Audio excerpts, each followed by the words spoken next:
मैंने किसानों की परेशानियों को, उनकी चुनौतियों को बहुत करीब से देखा है, महसूस किया है।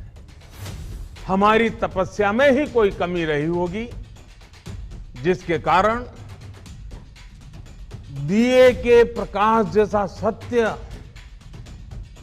कुछ किसान भाइयों को हम समझा नहीं पाए कि हमने 3 कृषि कानूनों को वापस लेने का, रिपील करने का निर्णय लिया है।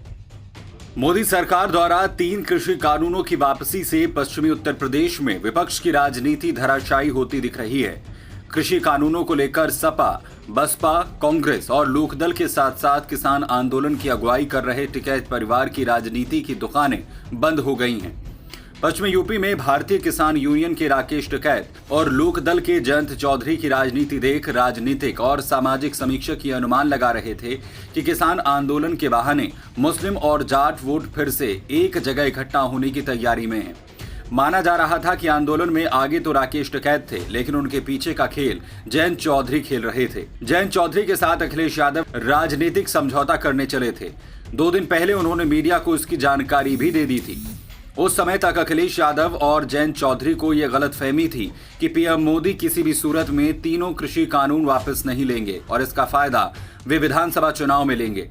राकेश टिकैत भी अपने पिता स्वर्गीय महेंद्र टिकैत की बंजर हुई भारतीय किसान यूनियन की जमीन को दोबारा उपजाऊ बनाने में लगे थे। पीएम मोदी की घोषणा से वे भी सदमे में चले गए और कहने लगे कि अभी आंदोलन जारी रहेगा। कांग्रेस को यहां किसान आंदोलन में कोई भाव नहीं मिला। प्रियंका और राहुल गांधी यहां से नदारद ही रहे। मायावती ने पश्चिमी यूपी से अपने को दूर ही रखा हुआ था। पश्चिमी यूपी वैसे भी गन्ना बेल्ट है और यहां कृषि कानूनों का ज्यादा असर नहीं पड़ने वाला था, किंतु हरियाणा, पंजाब से शुरू हुआ आंदोलन इधर भी शुरू हो गया। पंजाब में आंदोलन के पीछे देश विरोधी कट्टरवादी और वामपंथी किसान संगठनों ने मिलकर हवा दी, जबकि हरियाणा में आंदोलन की प्रमुख वजह जाट राजनीति थी, जिसे मनोहर लाल खट्टर उठने नहीं दे रहे थे। बीजेपी इस आंदोलन को धैर्य के साथ देख रही थी।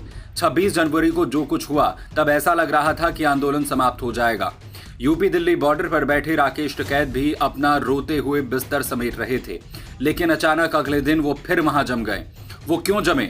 यकीनन कोई उनके पीछे खड़ा हुआ राजनीति समझा रहा था। प्रधानमंत्री मोदी ने जब ये कहा कि किसानों के लिए हमारी तपस्या में कोई कमी रह गई होगी, इसीलिए हम ये 3 कानून वापस ले रहे हैं और अगले संसद सत्र में हम इसको वापस लेने के सभी काम पूरे कर देंगे। इसके बाद किसानों में पीएम मोदी के प्रति और भी सम्मान बढ़ गया। पिछले दिनों यूपी के मुख्यमंत्री योगी आदित्यनाथ ने पश्चिमी यूपी का दौरा कर यहाँ के सामाजिक राजनीतिक हालात को भांप लिया था।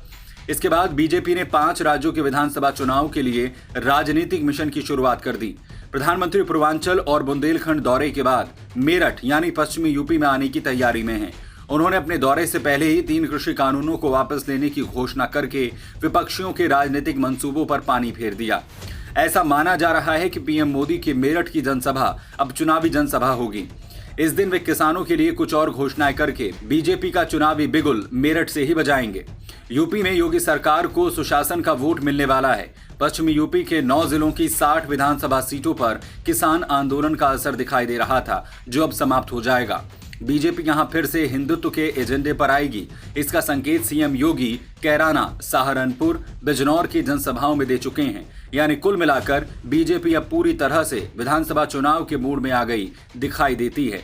इसमें कोई संदेह नहीं कि 3 कृषि कानूनों की वापसी की घोषणा के बाद से विपक्ष खिसियानी बिल्ली खंबा नोचे जैसे हालत में दिखाई दे रही है।